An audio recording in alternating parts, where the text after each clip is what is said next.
이제 예수님이 그렇게 이제 하나님의 영광을 위해서 떠나신다고 그러니까는 베드로가 그랬죠. 절대 혼자 갈 수 없고 나도 간다. 그러니까 너희는 올 수 없다. 이제 그렇게 말씀하시니까 그러면서 이제 근심을 너무나 많이 하거든. 그러니까 근심하지 말고 걱정하지 말고 내가 반드시 갔다가 돌아오는데 아버지 집에 너희들이 있을 곳을 마련하기 위해서 간다가 내가 다시 온다고 그럽니다. 그러니까 믿어 달라고.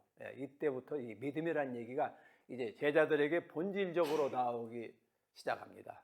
그 전까지는 예수님을 왜 믿어야 하는지, 그분이 하나님으로부터 오셨고 하나님의 아들이고 하나님이고 구세주기 때문에 믿어야 돼요. 안 믿으면은 구원을 받을 수가 없어요. 그런 차원의 믿음입니다. 그것이 예수님 요한복음에서 2장에서 11장까지예요. 믿음의 본질이 약간 틀린 건 전혀 아니에요. 똑같은데 그림이 좀 다르게 그려져요. 세상에 대해서 예수님과 말씀하시는 믿음의 그림하고 그 다음에 그걸 믿고 들어간 제자들에게 주는 믿음의 그 그림하고 상당히 제자들에게 주는 그 믿음의 그림은 깊어집니다. 우리가 이제 그런 것도 우리가 알고 들어가면은 좀 도움이 된다 해서 이제는 믿으라고 예수님이 다시 가셨다가 돌아오시고 너희들의 거처를 위해서. 그러면 이 거처라는 게 뭐라느냐?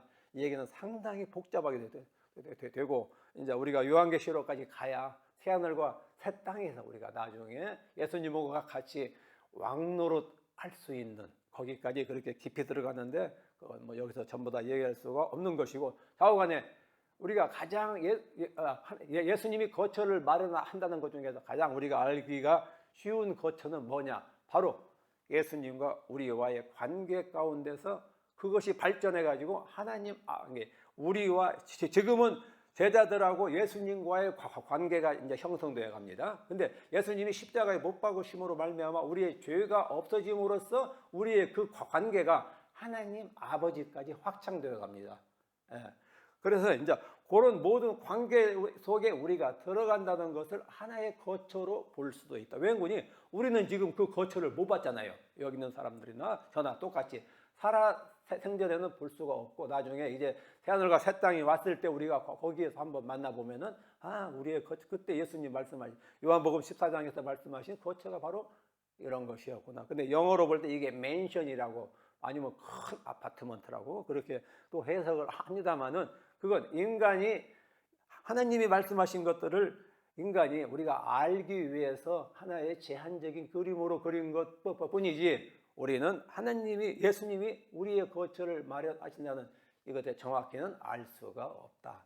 나중에 요한계시록에서 새 하늘과 새 땅 가운데 새 예루살렘 성이 하늘에서부터 땅으로 내려오는데 기록된 말씀을 전부 다 종합한다면은 거기까지 우리가 갈 수가 있겠지만은 아직 여기서는 그런 얘기가 안 나옵니다. 그래서 예수님과 그러고 나서 알 수 있는 것은 우리가 예수님과 그리고 우리와 예수님과 아버지와의 관계 속으로 들어갑니다. 그리고 거처가 또 한 가지 있는 것은 이제 구약 시대의 출애굽 백성들이 이제 시내산 언약을 맺고 광야에서 하나님과 같이 동행하시기 위해서 이스라엘 12지파 진 한가운데 성막이 있죠. 거기 지성소에 하나님이 거기서 이 백성들이 어떻게 살아가야 할지에 대해서 쭉 말씀해 주신다고 그랬어요. 우리가 그릴 수 있는 것은 그 정도. 구약에 그런 그림이 확실히 나왔으니까 제가 그래서 거처란 말이 제가 여기는 안 적었습니다만은 상당히 어려운 말이라는 거. 관계 속으로 그때부터 우리와 애굽에서 나와가지고 성막 지을 때부터 이스라엘 백성과 하나님과의 동행이 시작됩니다. 그리고 동거가 시작되고 우리가 그것도 보통 임마누엘의 하나님이라고 그러죠. 그렇게 해서 낮에는 구름기둥, 밤에는 불기둥으로 그렇게 같이 가시죠. 그런 걸 우리가 거처라고 그러면 구약에서 확실하게 알 수 있는 것은 그렇게. 그리고 나중에 솔로몬이 성전 지어놓고 예배하고 기도드릴 때 하늘에서 불이 내리고 그 정도로 우리가 그렇게 거쳐. 근데 신약에서는 이제 그런 걸 우리가 연상을 하면서 이때는 안 나왔지만 새 예루살렘 성까지 우리가 그렇게 높게 볼 수가 있는데 우선 그 정도로만 우리가 이해를 할 수밖에 없을 것 같아요. 왜냐면 거기에 대해서 요한복음에서 확실하게 설명이 안 나왔고 이제 나중에 고린도 후서에서 바울이 약간 그런 얘기를 합니다만은 제가 그런 얘기는 지금 전부 다 못 드리고요. 그래서 자고관 떠나시고 거처를 마련하신 다음에 다시 오신다고 나를 믿어달라고 그랬어요. 왜? 3년 동안 같이 있다가 가신다고 그러니까 걱정이 다 태산 같은 거예요. 뭐 사랑하라 그런 얘기는 귀에 들을 수가 없어요. 뭐 사랑하라 그런 얘기는. 그래서 예수님께서 그렇게 말씀하시고 그러면서 이제 이 얘기가 상당히 복잡하게 오갑니다만은 그래서 결론적으로 거처라는 것은 아들과 아버지가 예수님이 그렇게 말씀하시죠. 내가 아버지 안에 아버지가 내 안에 거한다는 것이죠. 그래서 우리가 지금 그걸 놓고 알 수 있는 것은 지금 성령님이 우리 안에 우리가 성령 안에 이제 그런 것들이 지금 이 땅을 살아가면서 우리의 거처가 어딘지 그렇게 좀 생각은 할 수가 있는데 확실한 것은 우리가 지금 또 눈으로 보고 할 수는 없다. 그래서 좌우간 아들이 아버지가 예수님이 아버지 안에 거하고 아버지가 예수님 안에 거한다는 것을 믿으라고 했어요. 그리고 그렇게 서로가 거한다는 것은 예수님이 행하시는 지금까지 모든 일이 하나님이 그 안에서 직접적으로 그 말씀이나 기적을 행하지 않으면 하나님만 행할 수 있는 걸 지금까지 해오셨거든요. 그 얘기는 예수님이 하나님 안에 계시고 하나님이 예수님 안에 계신다. 지금까지 그렇게 했으니까 좀 믿어 달라는 겁니다. 지금 안 믿거든. 그렇게 믿어 달라고 그랬는데 떠나시고 거처를 마련하시고 돌아오셔가지고 반드시 돌아오신다고 그랬는데 제자들이 예수님이 부활하시기 전까지는요, 사람은 죽어버리면은 올 수가 없어요. 어떻게 옵니까? 근데 예수님이 다시 오신다고 그러거든. 그러니까 이게 황당하죠. 이게 믿을 수가 없는 겁니다. 그래서 안 믿었는데 예수님이 좌우간 믿어라 그러면서 지금까지 내가 하는 일을 보고 하나님이 내 안에 계시고 내가 하나님이 내 안에 계신 걸 믿어라. 하나님은 죽은 사람 살릴 수 있는 거니까 그렇게까지 해서 말씀하십니다.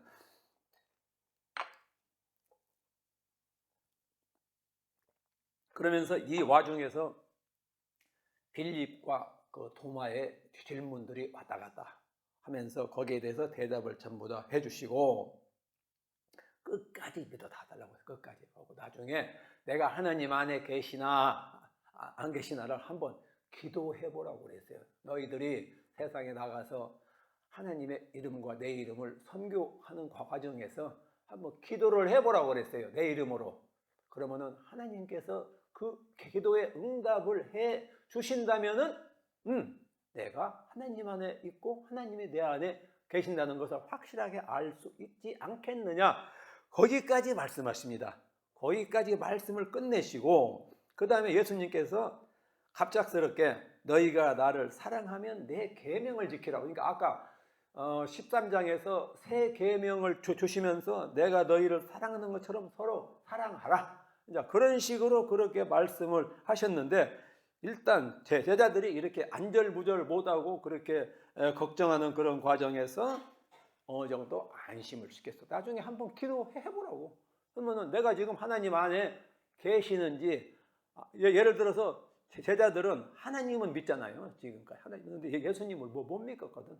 그러니까 나중에 내 이름으로 기도를 해보라는 겁니다. 그러면 내 이름으로 기도했는데 일이 하나님이 턱 일을 해 주셨어. 그러면 내가 하나님 안에 있다는 걸 그때 알 거라고. 거기까지 말씀을 하시고 나서 이제 아까 사랑에 대한 얘기를 잠깐 또 그렇게 말씀하세요. 너희가 나를 사랑하면 내 계명을 지키라. 그러니까 서로 사랑하라는 말을 갖다가 만약에 내가 너희를 사랑하는 만큼 너희도 나를 사랑하라고 그렇게 그거 새 계명을 주셨는데 그때 너희가 나를 사랑한다면은 내 계명을 지켜. 예수님 게 하나님의 신명기에서 맨 처음에 5장에서 10계명이 나갑니다. 신명기 5장에서 10계명이 나가고 그 다음에 바로 나오는 얘기가 마음과 뜻과 힘을 다해서 나를 사랑하라고 그랬어요. 그래서 이 두 개를 신명기에서 합쳐가지고 같이 해석을 하게 되면은 십계명을 지키는 사람은 반드시 전심으로 여호와 하나님을 사랑해야 돼요. 이게 흐름이 지금 문맥을 그런 의도를 가지고 그렇게 이 얘기를 하고 있다는 겁니다. 요걸 뒤집은다면은 하나님을 전심으로 사랑하고 경외하는 사람은 반드시 십계명을 지켜야 돼요. 이게 거꾸로. 근데 이스라엘은 어떻게 했습니까? 나중에 십계명은 잘 지키고 하나님은 사랑을 안 해버렸어요. 이게 유선적 신앙이라고 합니다. 형식적 신앙이라고 그러고 그렇게 바꿔져 버렸어요. 왜 그럽니까? 그 십계명이 어디에 기록되어 있어요? 돌판에 기록되어 있거든. 돌판에. 그러니까 그냥 읽어보고 하면 돼요. 근데 새 언약 때는 어떻게 됩니까? 그 계명이 마음판에 기록돼요. 마음판에. 이 마음에 하나님의 말씀이 기록되면 못 견디는 거지요. 제가 아내하고 사랑하기 시작해가지고 그 아가씨의 그림이 여기에 딱 들어와 있으니까 그냥 보고 싶은 거예요. 그냥 보고 싶어가지고 계속 저는 정읍 살고 아내는 익산에 있었는데 계속 정읍에 왔다가 익산에 갔다가 또 왔다가 또 가고 왜? 여기에 그림이 딱 들어와 있으니까 못 견뎌요. 예레미야가 그랬죠. 이스라엘이 멸망할 때 백성들에게 뭐라고 그랬어요? 하나님이 너는 가서 이스라엘이 멸망하니까 바벨론 포로로 70년 동안 가 있으라고 그랬어요. 그런 예언이 그게 무슨 예언입니까? 지금 바벨론이 계속 공격해가지고 죽겠는데 황보고 가서 70년 동안 거기 있으면 내가 다시 돌아올 테니까 황보고라고 그랬어요. 이게 하나님의 예언이라는 겁니다. 하니까 이스라엘 백성이 좋아하는 사람이 아무도 없어요. 나중에 때려서 죽이려고 그럽니다. 그러니까 예레미야가 너무 힘들어요.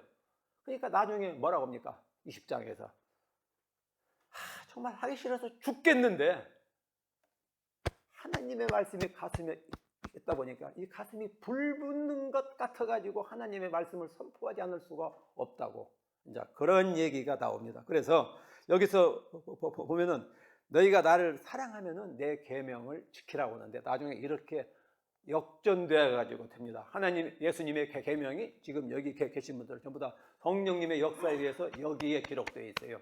그러니까 예수님 사랑 안 하고는 못 살아요. 예수님을 믿지 말라고 하면 여기서 살 사람이 누가 있겠어요. 이제 바로 그런 부분들이 이렇게 새 언약으로 바뀌면서 그렇게 바꿔집니다. 그러면서 예수님이 너희가 나를 사랑하면 나의 계명을 지키라. 자, 이건 새 언약에 나온 얘기고 또 지금 전부 다 그렇게 되어 있어요. 우리가. 그런데 여기서 문제가 생깁니다. 아무리 우리는 인간이기 때문에 예수님을 사랑하고 여기에 가슴에 새기고 싶어도 할 수가 없어요. 우리의 존재는. 왜? 죄가 먼저 들어와 있거든. 여기 우리 가슴 속에는 우리가 좋아하는 것이 먼저 와 있어요. 그렇기 때문에 그 문제를 해결합니다. 그래서 우리 죄 문제를 해결해요.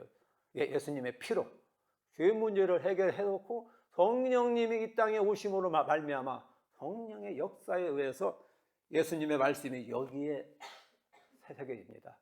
그러니까 지금 여기 와 계신 것이고 예수님 믿지 말라고 하면 전부 다 죽을 사람들이거든. 그래서 그렇게 됩니다. 그래서 새 언약은 옛 언약하고 180도 본질은 똑같습니다. 하나님의 말씀을 가슴에 새기는 거. 이미 신명기에서 모세가 이스라엘 백성에게 마음의 할례를 하라고 그랬어요. 육체의 어떤 상처를 내가지고 표시하는 것은 그건 쓸모가 더 이상 없는 것이고 마음의 할례, 마음을 찢고 거기에다가 하나님의 말씀을 기록하라고 그랬어요.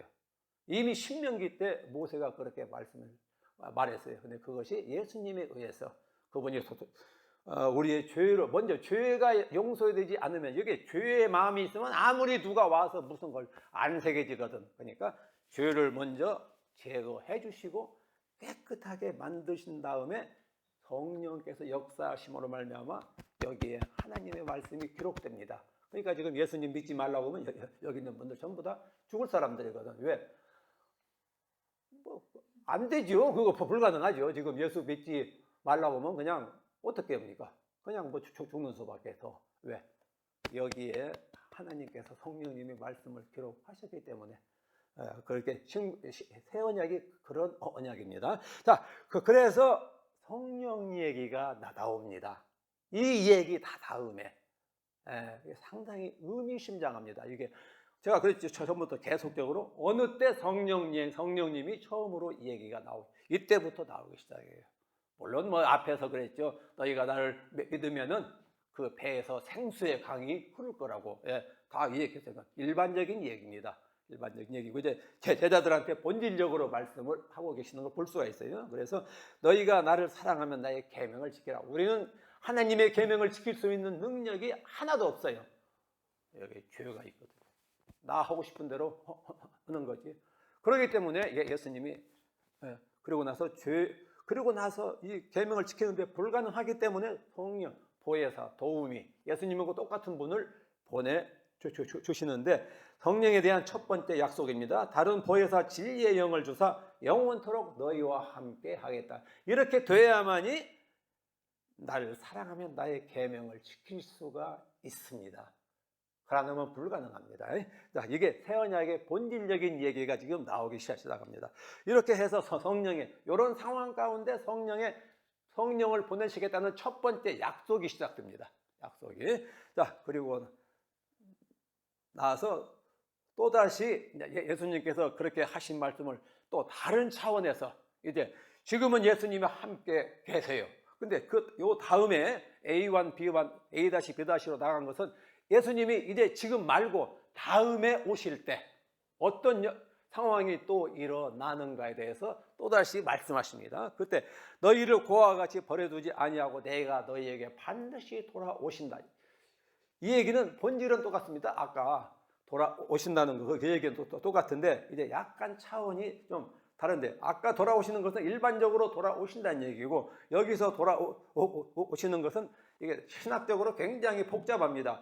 이 부활절 때 오신다는 얘기인지 아니면은 부활 직후에 오시는 예수님의 오심을 얘기하시는 건지 아니면 마지막 때 종말에 이제 마지막 심판 때 오시는 그 예수님의 오심을 얘기하시는 건지 정확하게는 구분하기가 상당히 힘들다는 겁니다. 왜 그러는 거니? 예수님이 내가 다음에 오는 것은 부활할 때 얘기다. 그리고 또 그 다음은 내가 마지막에 종말 때 심판하러 올 때다. 뭐 그렇게 말씀을 구분해서 하셨으면 괜찮은데 성경에는 이 미래 이 얘기는 그렇게 확실하게 구분을 잘 안 하세요. 안 하시고 이렇게 어떤 일이 일어날 것에 대해서만 확실하게 알므로써 믿음으로 살아갈 수 있도록 우리를 배려한 얘기 같아요. 그래서 좌우간 내가 너희를 고아와 같이 두지 아니하고 너희에게 돌아온다고 그렇게 말씀하시면서 그날에는 아들이 아버지의 제자들입니다. 지금은 맨 처음에는 제자들이 지금 못 믿으니까 아들과 아버지 관계만 얘기했는데 그날은 이제 성령이 이 땅에 오시고 예수님은 하나님 우편 보좌에 앉아 계실 그때는 아들과 아버지, 제자들과 예수님 서로가 이렇게 함께 같이 그러니까 아들과 아버지, 제자와 아들과 아버지가 함께 이렇게 묶여 있는 걸 너희들이 알 거라는 겁니다. 우리는 그걸 할 수가 없어요. 성령님이 오셔야만이 우리가 그 일이 가능합니다. 그래서 계명을 지키 아들을 사랑하는 자에 대한 약속이 나오는데 우리가 그에게 가서 거처를 그와 함께 하신다. 앞에서 이 얘기를 같이 이렇게 반복하시면서 잠깐 계명을 지켜야만이 그렇게 된다는 겁니다. 그래서 계명 얘기가 또 나와요. 앞에 나온 얘기가. 그래 놓고 성령에 대한 두 번째 약속이 나옵니다. 아버지께서 내 이름으로 보내실 보혜사 성령 그가 너희에게 모든 것을 가르치고 내가 너희에게 말한 모든 것을 생각나게 하리라. 앞에서 진리의 성령이라고 이제는 그 영을 아버지께서 내 이름으로 보내신다는 게 예수님하고 똑같은 분입니다. 보혜사 성령이 그렇게 예수님도 보혜사세요. 우리가 하나님께 갈 때는 하나님께 우리는 갈 수 있는 길이 없어요. 안 도와주면은 예수님이 도와주시죠. 예수님이 나는 길이요 진리요 생명이니 나는 나로 말미암지 않고 아버지께 갈 수가 없다고 그랬어요. 그 얘기는 다른 말로 바꾸면은 우리가 하나님 아버지 앞에 나가야 하는데 길이 없어요. 길이.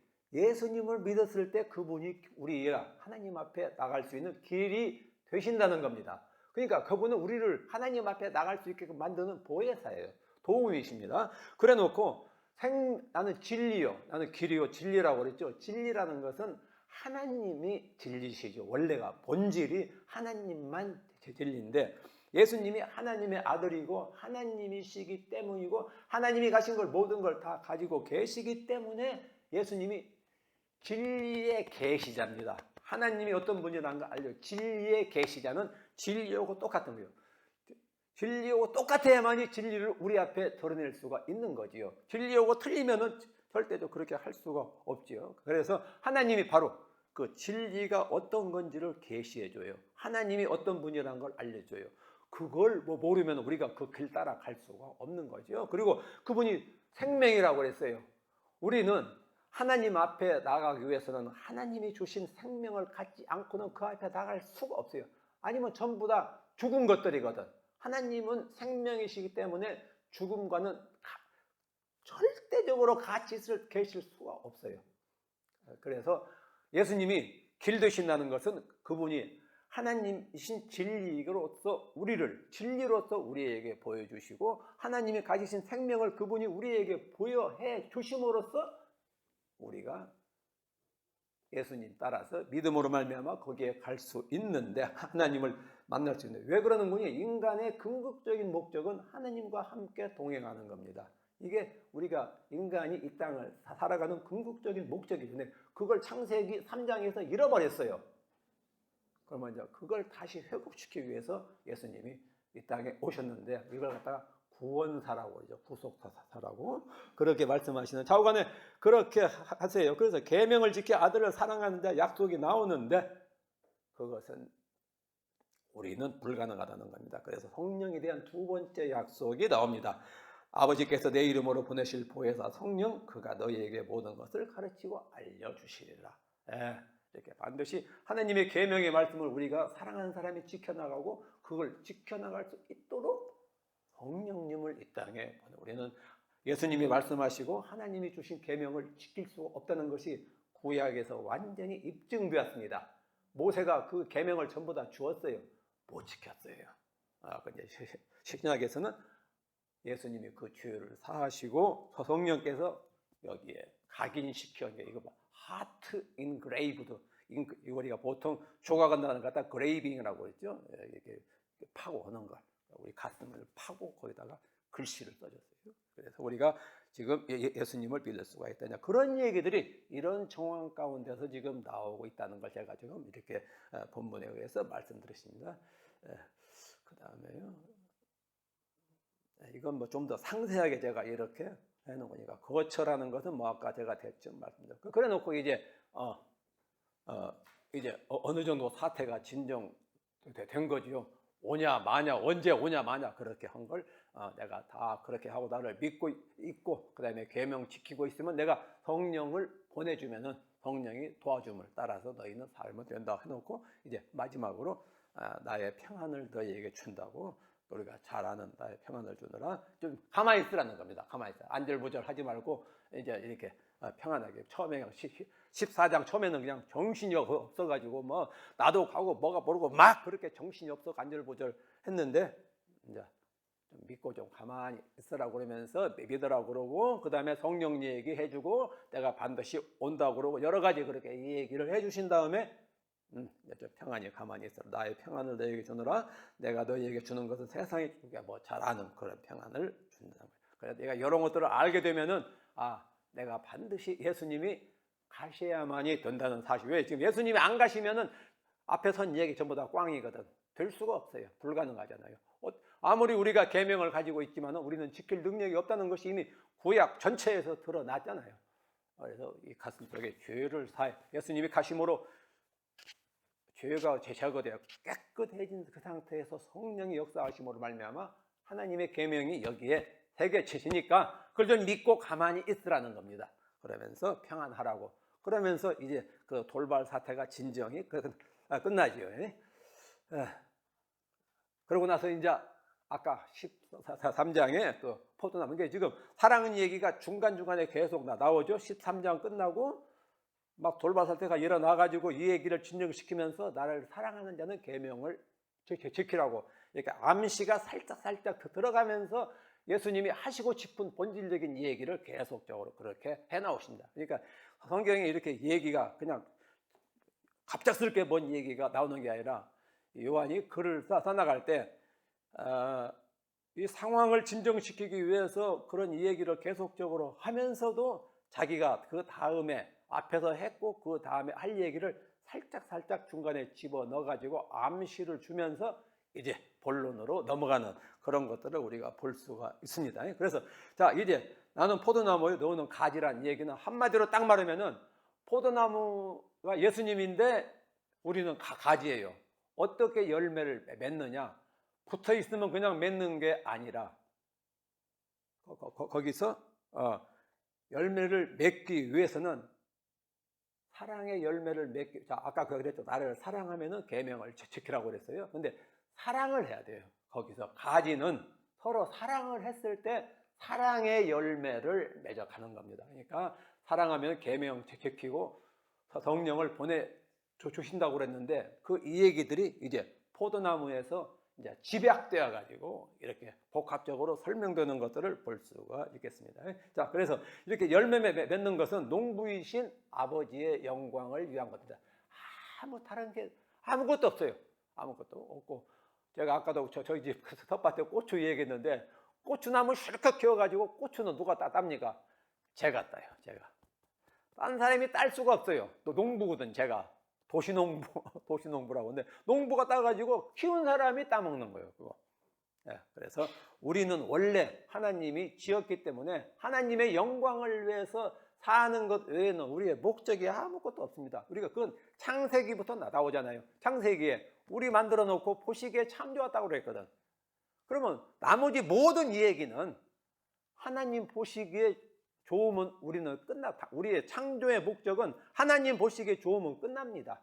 없어요. 그 이하도 없고 그 이상도 없고. 그래서 이것이 창세기 3장에서 망가졌기 때문에 다시 하나님 보시기에 좋게끔 만들기 위해서 회복시키는 과정이 요한계시록 20장까지 흘러간다고 그렇게 볼 수가 있겠습니다.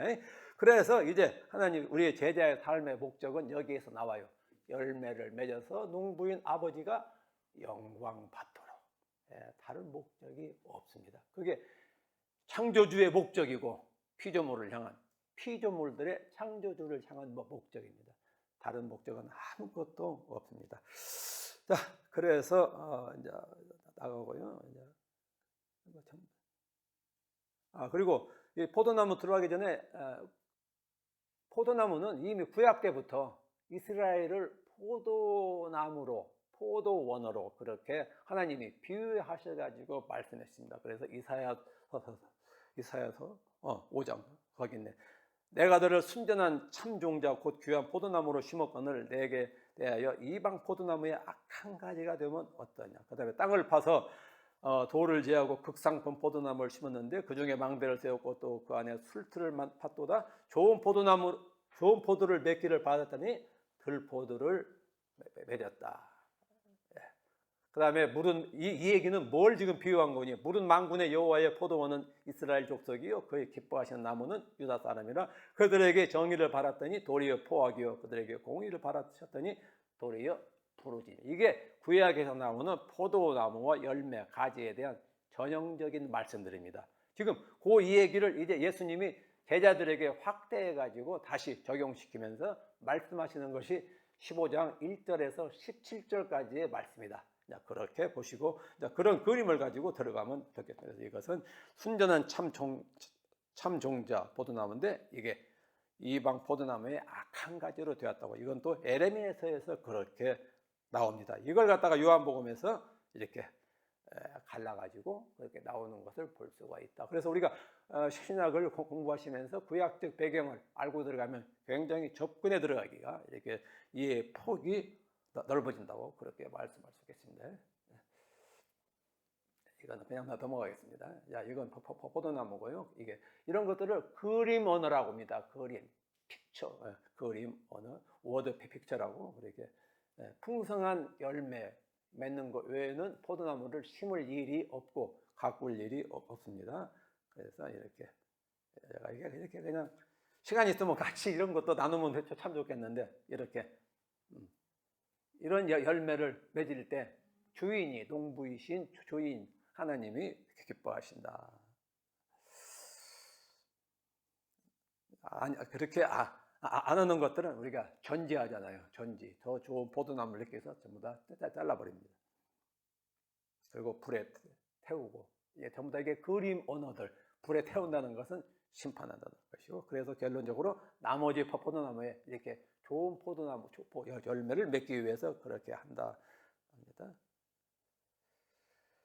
제가 일일이 전부 다 말씀은 못 드리고 15장에서 16장 4절까지 나옵니다. 맨 처음에 포도나무 비유가 나와요. 그래서 아버지, 예수님, 제자의 그런 그 상호, 내주 관계, 이제 아까 거처를 마련한다고 그랬죠. 그래서 그런 것들이 어떤 식으로 우리에게 다가오는지에 대해서 이렇게 포도나무와 가지 비유로 하는데, 아버지는 농부고 예수님은 포도나무고 제자는 가지다.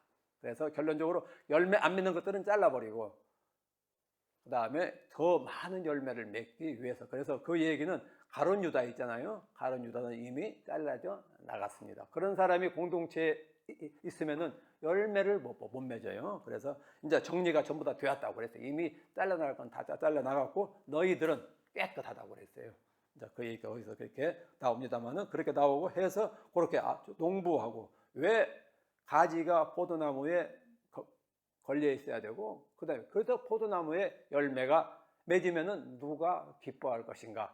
아버지가 기뻐한다고, 농부가. 그런 관계 설정에 대해서 나오고, 그렇게 해서 그런 관계를 통해서 열매를 맺을 때 바로 아버지의 영광을 위해서, 다른 것은 아무것도 없습니다. 포도나무에서 아무것도 없고, 그런 예수 제자 공동체의 관계의 열매가 바로 사랑이라는 건데, 이것이 바로 아버지가 기뻐하는 그런 영광을 위한 것이고, 그 다음에 이것을 조금 더 확장 나갑니다. 예수 제자하고 이제 맨 처음에 1절에서 8절까지는 아버지, 아들, 제자 요 관계를 농부하고 포도나무하고 포도나무 가지 해서, 가지의 열매가 탐스럽게 열리면은 아버지의 영광을 위한 거라고 맨 처음에 그렇게 다 이제 전제를 해놓고, 15장 9에서 11절까지는 이제 그렇게 하기 위해서 조금 상세하게 들어갑니다. 그래서 아버지, 예수님, 제자의 그 세 가지 관계 가운데서 예수님하고 제자 공동체가 어떤 관계를 맺어야만 되는 게, 앞에서 한 얘기가 앞에서 한 얘기 가운데 열매를 정상적으로 맺기 위해서는 예수님하고 제자 공동체가 어떤 관계로 되어 있어야 할 것인가에 대해서, 그것이 바로 사랑의 관계로 되어 있어야 한다. 이것은 제가 시간 없어서 상세하게는 못 드리냐면 계명을 지켜야 하고, 예수님의 계명을 지키는 자가 바로 예수님을 사랑하는 자고, 예수님을 사랑하는 자가 바로 예수님의 계명을 지켜. 그래서 아버지가 기뻐하는 열매를 맺기 위해서는 우선 제자들하고 예수님의 관계가 사랑의 관계로 정립되어야 한다고 그렇게 말씀하십니다. 그리고 나서 15장 12에서 17절까지는 예수님 제자와 제자 사이입니다. 이것은 제자와 관계가 아버지, 예수님, 제자, 그 다음에 그걸 이루기 위하고, 그렇게 해서 하나님이 아버지가 기뻐하는 열매를 맺기 위해서는 아들과 제자 공동체의 관계가 정상적으로 확립돼야 돼요. 이것은 예수님이 우리에게 주신 계명을 지켜야 되고,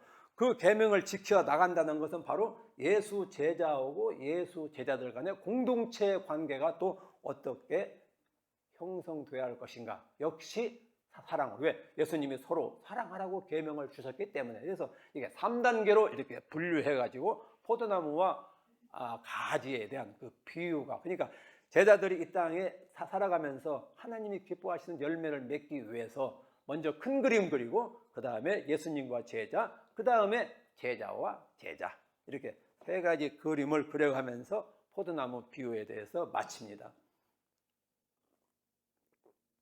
결론은 하나님 아버지가 기뻐하시는 열매를 맺기 위한 거다, 이제 그렇게 하는데, 그 다음에요 15장 18절에서 16장 4까지 길게 얘기가 나오는데, 자, 문제는 이 열매를 맺는 사람들이 제자 공동체죠. 예수님도 눈에 안 보이고 성령님도 눈에 안 보여요. 자, 제자 공동체인데 이 제자 공동체가 이 사랑의 열매, 하나님의 말씀을 선교를 해서 사랑의 열매를 맺는데 아까 제가 말씀드렸지만 세상이 가만히 안 두어요. 그래서 세상이 너희를 미워할 거라는 겁니다. 교회를 미워하고 제자 공동체를 미워하는데 왜냐하면 예수님을 미워하고 하나님을 싫어해요. 왜? 그들은 어둠 속에 있는 사람들입니다. 근데 이 사람 여기 있는 사람 전부 다 빛 가운데 빛이거든. 그러니까 빛은 어둠은 빛을 대단히 싫어합니다. 왜 그러니 어둠은 죄 가운데 있는 것들이기 때문에 빛이 들어오면 자기들의 죄가 밝혀지거든. 드러나요. 그러니까 싫어해요. 이게 예수님 믿는 게 이게 싫은 거예요. 시간이 많이 돼가 제가 뭐 얘는 못 드리겠는데 좌우간에 제가 옛날에 회사에 있을 때 제가 많이 위에 사람들한테 미움받았어요. 왜 미움받는 거니? 한마디로 얘기하면 이제 술도 먹고 담배도 먹고 이제 담배도 피고 그래야 하는데 이제 그런 것들을 안 하거든. 안 하니까 뭐라고 하는지 알아요? 야, 뭐 예수 믿는다고 꼭 그런 거 안 해도 꼭 그렇게 안 해야 하냐는 거예요. 그래서 제가 그때 뭐 신학도 안 했고 공부도 안 했으니까 목사님이 하지 말라니까 안 넣은 거죠. 그러니까 우리 목사님이 그런 거 절대 하지 말라고 했다고. 야, 이 사람아, 그거 뭐 자네가 한 대 피고 한 잔 마시면 되는 거지 뭐 그런 거 가지고 목사님이 그랬다고. 나 우리 목사님이 장로니까 절대 장로들은 그런 거 하면 안 된다고. 이게 장로라는 타이틀이요 상당히 좋더라고요. 장로는 타이틀이 이거 뭐 하나 딱 그걸 쓰고 있으니까는 그게 무거워. 그러니까는 그 타이틀 때문에 딴 사람들이 요거도 먹거든. 내가 그거 뭐 하면 어떤 부에 누가 있는데 가는 장로인데 가도 술도 마시고 담배도 한 번씩 하더만 너도 한번 하라고. 이거 큰일 나거든. 그러니까 그런 생각이 꽉 해가지고 그 장로라는 것들 제가 무슨 장로 역할을 했어요. 아니면 모르거든. 아무것도. 이제 목사님이 하라고 하니까 했고 그러다 보니까 이게 이제 무거운 거예요. 그래서 장로니까 술 한 마시 안 핀다고 하니까 이게 보통 일이 아니에요. 보통 일이 아니고 그냥 계속 말해요. 그러면 나중에는 이제 같은 동급에 있는 사람들한테만 들어오면 괜찮아요. 근데 나보다 위에 있는 사람들 그러는 거예요. 야, 너 말이야. 술도 안 마시고 담배도 안 피우고 그러면 야, 너만 깨끗하냐? 알아요. 그 사람들이 그렇게 술 안 마시고 담배 안 피우고 예수 믿으면 깨끗하다는 것을 알아요. 그게 참 희한합니다. 그 말을 가지고 공격을 해요. 그러니까 너만 깨끗하냐는 거예요. 그러면서 네가 나 보기에는 아주 추하게 보이지. 그렇게 직접적으로 저보다 훨씬 높은 사람들이 술 먹고 담배 피면서 그렇게 공격을 합니다. 그러니까 이 얘기는 어둠은 빛을 싫어합니다. 그래서 이렇게 빛된 삶을 제자들이 살게 되면은 세상에서 공격이 들어오고 핍박이 들어옵니다. 어마어마하게 돌아요. 제가 오늘 그 얘기를 이 본문을 보고 전부 다 못하지만은 그렇게 많은 공격과 핍박이 들어옵니다. 그럴 때 성령 얘기가 또 나옵니다. 그 상황에서 그럴 때 성령이 오셔가지고 너희를 도와주실 거라는 거예요. 그러면서 이게 성령 얘기가 그런 가운데서 요한복음에서 계속적으로 흘러나옵니다. 우리가 이제 그런 것들을 알면은 앞으로 하나님 성령님과 우리와의 관계에 대해서 어떻게 우리가 정립해 가야 할지 그렇게 알 수가 있습니다. 그래서 제자와 세상과의 관계는 미움입니다. 미움. 다른 건 전부 다 사랑으로 전부 다 해결되는데 여기서는 안 돼요. 미워요. 엄청나게 미워하고 핍박을 합니다. 그럴 때 성령님 얘기가 나옵니다. 나오면서 그분이 오셔가지고 뭐가 옳고 뭐가 틀리다는 걸 전부 다 말씀해 주실 거라는 거예요. 그러면서 이제 요한복음에서 네 번째 성령 얘기가 나오는데 이제 그림은 그렇게 갑니다. 그러니까 제가 일일이는 뭐고도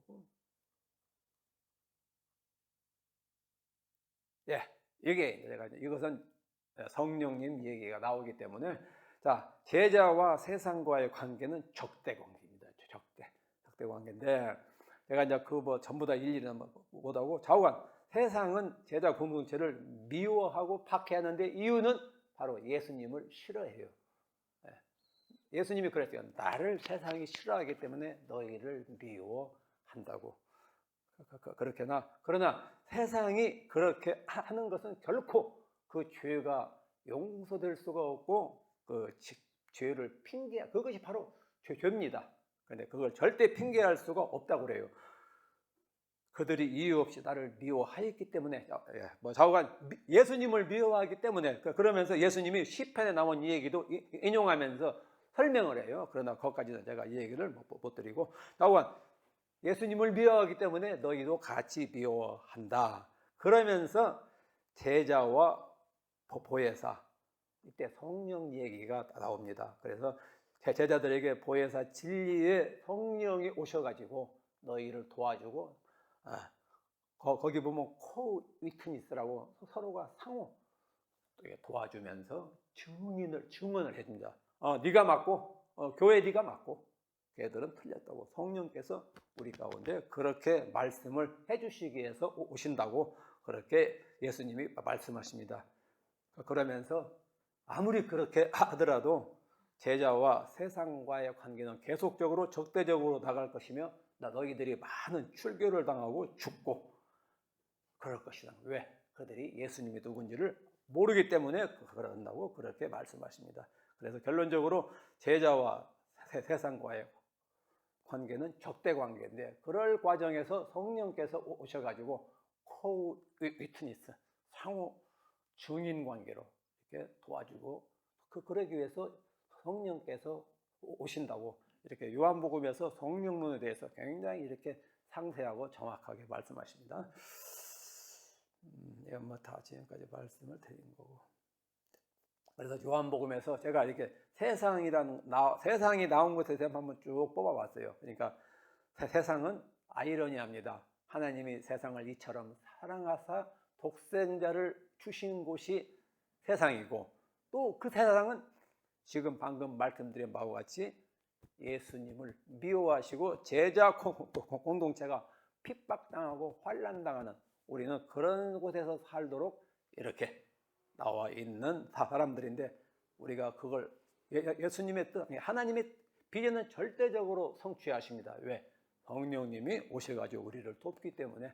우리가 죽는 것하고 하나님 비전 성취하는 것하고는 아무 관계가 없어요. 그죠? 죽으면 죽고 살면 살고. 이것이 이제 요한계시록에 가면은 누가 마지막 날 시온산에 14만 4천 명이 될 것인가는 간단합니다. 답은 예수님 따라서 어린 양이 가는 대로 어디든지 가는 사람, 이 사람이 14만 4천에 낀다고 그랬어요. 그래서 요한계시록에서는 우리가 죽는 것에 대해서 그렇게 크게 부각을 안 시킵니다. 하여간에 요한복음에서도 그렇게 요한이 글을 쓸 때는 그런 식으로 씁니다. 우리가 하나님의 비전을 성취하는 데는 성령께서 도와주시는 대로 우리만 하면 된다 하는 것이 이제 요한복음에 나오는 성령론에 대한 얘기입니다. 우리가 예수님의 계명을 지키고 사랑하라, 거기에 너무나 중요하지요. 그렇게 해야 합니다. 그런데 우리가 그렇게 이루기 위해서는 반드시 성령님이 오시지 않으면 안 된다. 그렇습니다. 그래서 아이러니하다는 거, 세상은 그런 얘기가 쭉 나오고요. 그러면서 이제 마지막으로 예수님이 너희가 지금은 환난을 다 당하나 보라, 담대하라고 내가 세상을 아까는 걱정하지 말라고 그랬죠. 이제 하실 말씀 다 하시고 떠나시기 전에 담대하라고 그랬어요. 내가. 근데 이렇게 말씀하시기 전에 몇 가지 더 말씀을 하십니다.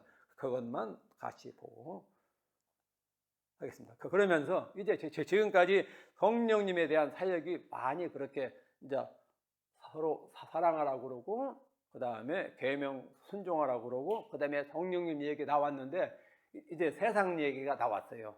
세상이 엄청나게 너희를 핍박하고 미워할 거라는 겁니다.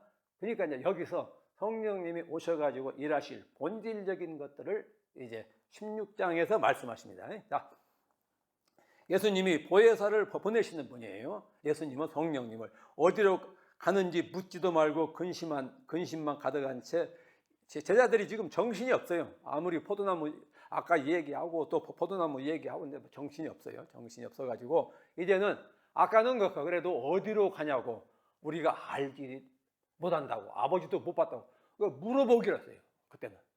그래서 이제 그렇게 조금 진정된 줄 알고 사태를 진정시키고 포도나무 얘기를 했는데, 예수님이 가만히 보니까는 이제 제자들이 완전히 붕 떠버려요. 황당해가지고 정신이 없는 것 같아요. 그래서 이렇게 합니다. 이제 너희들이 어디로 가는지 묻지도 않고 근심만 가득하다고 그래요. 무슨 이 얘기를 하면 좀 이렇게 정리가 돼야 하는데 전혀 정리가 지금 못 되었다는 얘기입니다. 완전히 좀 붕 떠 있는 그런 상태예요. 그래서 내가 떠나가서 반드시, 지금 예수님이 하실 말씀은 이제 더 이상 없어요. 다 했어요. 전부 다 했고, 내가 반드시 보혜사 성령님을 보내가지고 너희들에게 보낼 테니까 좀 평안하라고 그렇게 말씀하십니다. 그러면서 예수님이 지금까지 보혜사 성령님을 보내시겠다고 그러면서 이제는 좀 본질적으로 말씀하세요. 그분이 오셔가지고 하실 일은 죄와 의와 심판에 대해서 세상을 책망하신다고 그랬어요. 자, 죄라는 것은 뭐가 죄인가는 그들이 예수님을 믿지 않는 것이 죄라는 겁니다. 여기에서 확실하게 성령님이 우리에게 알게 해주신다는 것이고, 우리가 알잖아요. 전부 다 지금 뭐가 죄인지. 잘못한 것도 물론 죄예요.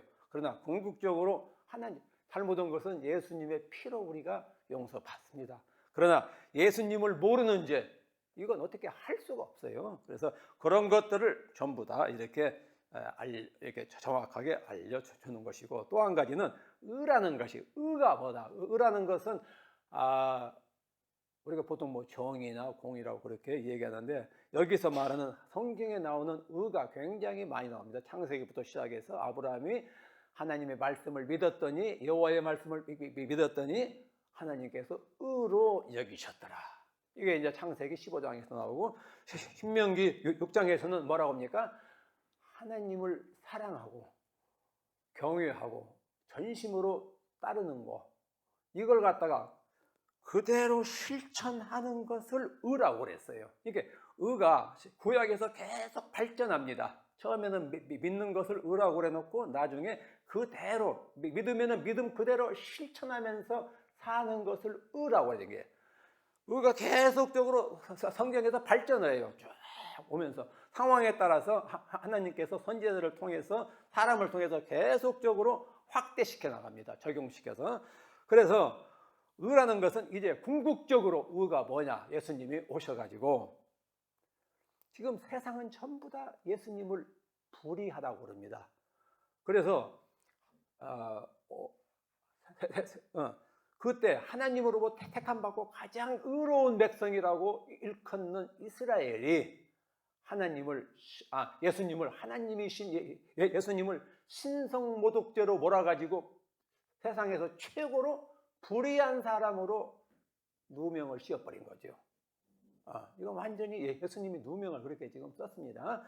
세상에서 가장 불의해요. 하나님 보시기에 신성모독죄라는 것은 하나님을 욕하신 거거든요.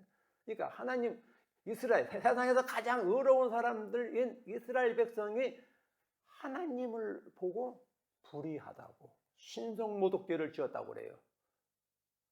그 사람들은 끝까지 그게 맞다고 생각을 하고 있습니다. 그렇다면은 과연 이스라엘이 지금, 우리는 다 알아요. 우리는 2000년 후에 근데 그 당시는 알 사람이 없어요. 제자들도 과연 예수님이 죽어버린다고 그러니까 이게 뭐예요, 이게? 아무것도 아니잖아요. 종잡을 수가 없는 거예요. 이게 뭐가 맞고 뭐가 하나님 보시기에 옳은 거고 아닌 건지 나중에 성령이 오시면은 알게 될 거라는 겁니다. 이 얘기가 그런 얘기입니다. 의에 대해서 보면 알려줍니다. 자, 그렇다면은 왜 성령이 오셔가지고 우리한테 말씀하실 때 이게 예수님이 지금 죄가 없다는 것을 알 수가 있는가? 이스라엘 사람들, 세상에서 가장 의로운 사람들, 이스라엘이 보기에 지금 예수님은 세상에서 가장 불의한 사람, 마땅히 죽어서 어디로 가입니까? 불의한 사람들은. 그 사람들이 보면은 죽으면 이 사람은 반드시 지옥 가야 돼요. 그러면 의로운 사람은 어디로 갑니까? 하나님한테로 가요. 이게 이스라엘 백성들이 생각하는 일반적인 생각입니다. 의롭게. 자기들은 죽으면 전부 다 하나님의 백성이니까 당연히 하나님한테로 가야 돼요. 왜? 그분이 의로운 분이니까. 예수님은 죽으면 반드시 지옥으로 가야 돼요. 그런 사고방식이에요. 근데 예수님이 나중에 어디로 갔습니까? 하나님 우편 보좌로 가요. 그러면 이제 결론이 나와요. 예수님이 의로운 분인가? 아니면 이스라엘 백성이 의로운가? 결론이 탁 나옵니다. 이것을 성령께서 정확하게 우리에게 알려주실 거라는 겁니다. 이게 어디서 입증되었습니까? 오순절날 성령 강림하신 다음에 그 사람 이름 제자 누구죠? 사도행전 8장에 나오던 스데반. 스데반이 그랬죠. 이제 돌에 맞아 죽기 직전에 하나님 우편에 계시는 예수님을 봤잖아요. 그러면 누가 의로워요? 이스라엘이 불의하고 예수님이 의롭다는 것이 증명됩니다. 언제? 성령이 오셨을 때. 이 얘기가 그렇게 흘러가는 거죠. 그렇게. 그래서 성령님이 오심으로 말미암아 누가 예수님이 의로운가 아니면 이스라엘 백성이 의로운가 확실하게 알. 그 다음에 심판인데 이미 예수님이 십자가에 못 박혀 죽으심으로 말미암아 세상의 임금이라는 것은 죄에 대한 사탄의 지령을 받고 사탄과 같이 세상을 지금 다스리는 그 사람들입니다. 그래서 죄의 하나의 대명사지요. 그 사람들은 이미 예수님이 십자가에 못 박혀 돌아가심으로 말미암아 이미 끝나버린 겁니다. 이미 죄와의 전쟁에서 예수님이 의가 승리하신 거지요. 구원이 승리했습니다. 그러니까 이 사람들은 더 이상 맥을 쓸 수가 없어요. 예수님이 이런 것들은 예수님이 죄를 여기서 세상의 임금이 심판받았다는 얘기는 이제 죄 문제가 더 이상 그 사람들이 죄를 가지고 왕노릇을 할 수가 없어요. 제가 만약에 예수님을 안 믿으면은 세상 것들이 와가지고 나를 전부 다 핍박을 하고 억압을 하고 내가 꼼짝 못하게 죄 가운데서 살지 않으면 안 되게끔 만들어 버립니다. 어떤 자의식이나 모든 걸 동원해서. 근데 우리가 예수님을 믿기 시작하면은 그런 것들하고는 전혀 관계가 없어요. 전혀 관계가 없고 그래서 그 얘기는 뭡니까? 죄가 완전히 죄 문제가 십자가상에서 해결되었기 때문에 더 이상 해결됐다는 것은 심판이 끝났다. 결정이 됐다는 겁니다. 그래서 끝났기 때문에 더 이상 볼 일이 없다. 이런 것들을 지금 여기 계신 분들이나 제 안에 성령께서 알려주셨기 때문에 우리는 거기에 대해서 관심이 없어요. 관심이. 지금 그런 걸 성령님이 하시겠다는 겁니다. 그러니까 계속적으로 지금 성령님에 대해서 1차, 2차, 3차, 4차 얘기해놓고 여기서 그냥 확 풀어버리는 거죠. 이렇게. 그래서 이게 확실하게 그렇게 해놓고 또다시 보혜사의 사역이 나오죠. 그렇게 하시는 그분이 너희를 모든 진리 가운데로 인도하고 스스로가 아닌 오직 들은 것, 성령으로부터 우리가 들은 걸 얘기합니다. 들은 걸. 우리는 세상 얘기를 잘 못해요. 왜? 성령으로부터 들었다는 얘기는 물론 직접 들은 것도 있겠지만은 성경 말씀을 보면 이게 하나님 말씀이라는 걸 알잖아요. 여러 가지 방법이죠. 그런 걸 통해서 성령의 역사로 말미암아 우리가 알고 그 다음에 장래일을 우리가 앞으로 어떻게 해서 확실히 전부 다 그렇게 알게 해주시는 분이 보혜사 성령님이다. 그렇게 하십니다. 그런데 그분이 오셔서 앞에서 A에서 보면은 예수님이 성령님을 보내시는 분으로 그렇게 기록되어 있습니다. 그리고 성령님이 이 땅에 오셔가지고 어떤 일을 하시는가에 대해서 정확하게 말씀하신 다음에 또 끝나면서 예수님이 그분이 일하시는 사역, 그분의 성령님이 사역하시는 사역의 기반이 어디에 있는가? 앞에서 예수님이 보내셨잖아요. 그분이 바로 예수님이다. 그래서 그 얘기를 예수님이 보혜사의 사역의 기반입니다. 다시 말해서 성령께서 하시는 일은 내 영광을 나타낸다고 그랬습니다. 예수님의 영광을 나타내는 것은 하나님의 영광을 나타내는 것과 똑같이. 왜? 예수님은 하나님의 영광을 위해서 이 땅에 오신 분이거든요. 다른 거 아무것도 없어요. 우리 죄를 사해주고 성령을 보내주시고 모든 일을 다 하셨는데 이것은 하나님의 영광을 위해서예요. 그렇듯이 성령님도 예수님의 이름으로 오시기 때문에 예수님의 영광도 나타내지만은 아버지의 영광도 똑같이. 왜? 거기에 설명이 나오죠. 내 것을 가지고 너희에게 알리시겠다. 예수님 것 가지고 다 하세요. 그 다음에 무릇 아버지께는 다. 그러면 결론적으로 성령께서 하시는 일은 예수님의 영광을 드러내는 것이고, 또 하나는 나아가서 아버지의 영광을 드러내는 거예요. 요한복음에서만 이렇게 상세하게 나와 있어요. 나와 있고, 사도 바울도 무슨 얘기하면 전부 다 여기에 기반해 가지고 성령에 대한 얘기가 좀 더 이제 각 교회에게 확장되어 가지고 그렇게 나가는 것들을 볼 수가 있겠습니다. 자, 그러면은 이제 예수님이 이렇게 말씀하시고, 너희가 지금은 환난을 다 당하나 반드시 담대하라. 내가 세상을 이기겠다는 것은 내가 죄 문제를 완전히 해결시키고 이제 성령께서 오실 거라는. 내가 앞으로 5분 남았는데 이제 더 이상 이제 이런 얘기가 좀 남았지만은 그냥 말로 끝내겠습니다. 그리고 이제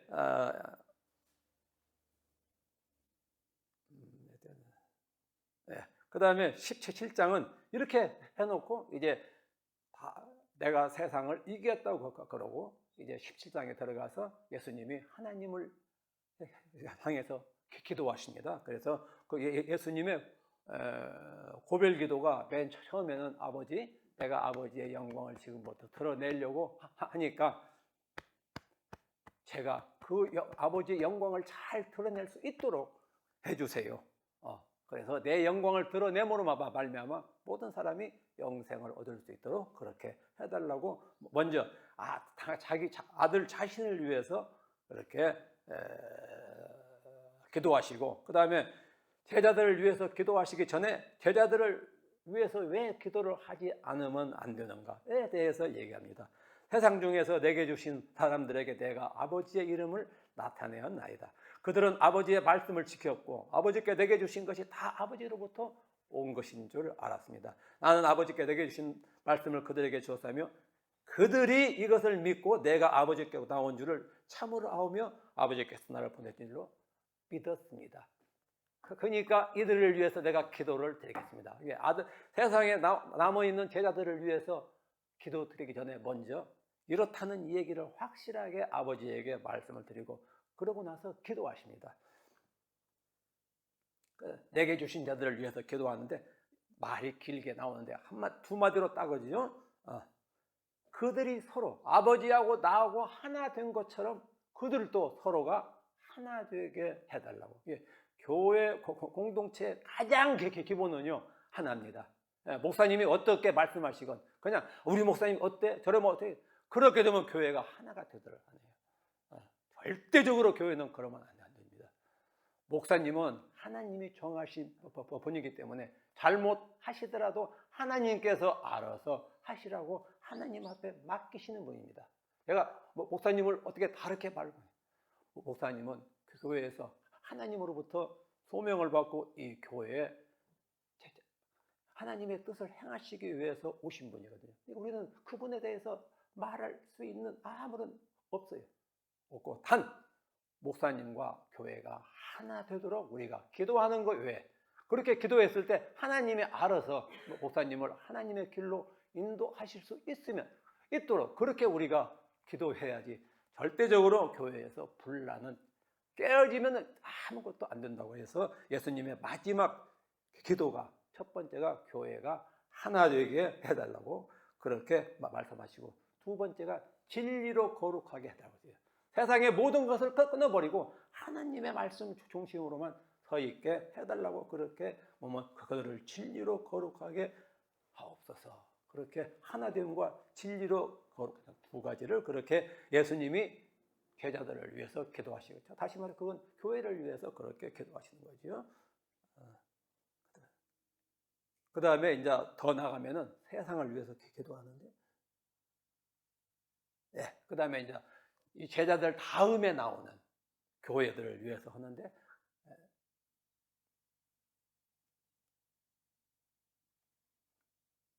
이것도 똑같이 그냥 교회가 예수님을 통해서 앞에 있는 앞선 사람을 통해서 예수님을 알고 서로가 하나 되게 해달라고. 좌우간 교회는 하나 되어야 합니다. 이게 예수님이 마지막으로 기도한 것이고, 그리고 진리로 거룩하게 해달라고. 이게 예수님 기도의 핵심적인 내용이 되겠습니다. 그 다음에 이제 예수님이 이제 못 박히시기 전에 다 이루셨다 그럽니다. 다른 복음서하고 조금 다른 게 여기서는 예수님을 왕으로 보시고요. 모든 장면, 제가 지금 여기서 상세하게는 말씀 못 드리는데 예수님이 고난당하시고 죽어가는 그 장면이 왕으로서 죽어갑니다. 왕으로서. 이게 왕이 이 땅에 오신 하나님의 아들이 땅의 왕으로서 그 다음에 하나님의 영광을 드러냅니다. 우리는 전부 다 왕 같은 대제사장들입니다. 그러니까 우리가 살고 죽는 모든 것은 바로 예수님이 여기서 말씀하신 바와 같이 하나님의 뜻을 이루면서 왕처럼 죽는 겁니다. 그렇게 자원 이게 전부 다 그렇게 그 글이 다른 복음서하고는 조금씩 다릅니다. 이게 똑같은 건데 거기서 핵심적으로 요한이 쓰고 싶어 하는 것은 예수님이 왕으로서 죽으시고 하나님의 영광을 위해서 뜻을 이루어 간다고, 영광을 이루어가는 것을 예수님의 죽음으로, 다른 데서는 새 언약을 성취하기 위해서 내 살과 피를 먹고 마시지 않으면은 의미가 없다고, 나는 그러기 위해서 죽는다고, 새 언약을 성취하시고 죄를 용서하시기 위해서 죽는시다고. 근데 여기서는 그런 말도 나옵니다만은 더 핵심은 이 땅에 하나님의 아들, 우주의 왕으로서 메시아로서 죽는 것은 하나님의 뜻을 이루기 위해서 죽는다. 그렇게 상당히 다르게 그렇게 표현됐습니다. 제가 전부 다 이거 다 지금 말씀은 못 드리고요.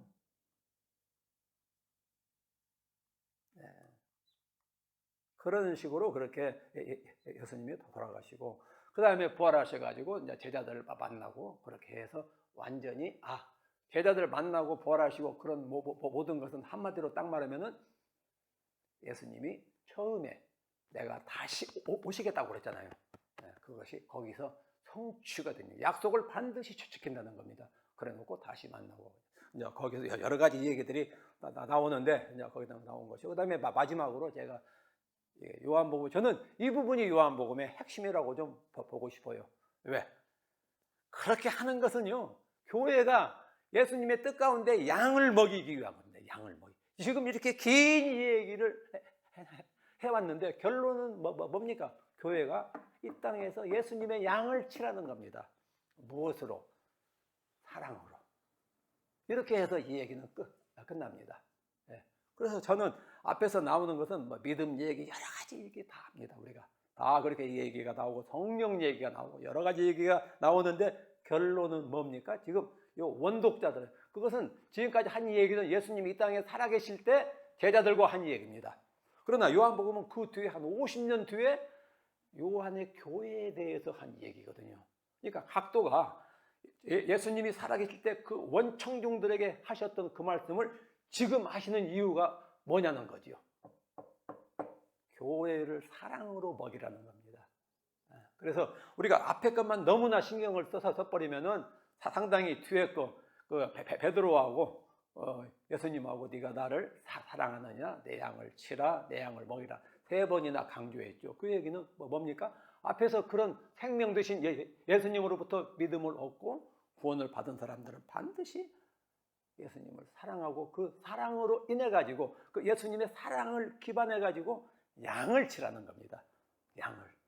이것이 이제 그 당시 원독자들에게 강조하는 부분은 여기에 있다는 겁니다. 자, 그렇게 해서 양을 치라고 그랬고요.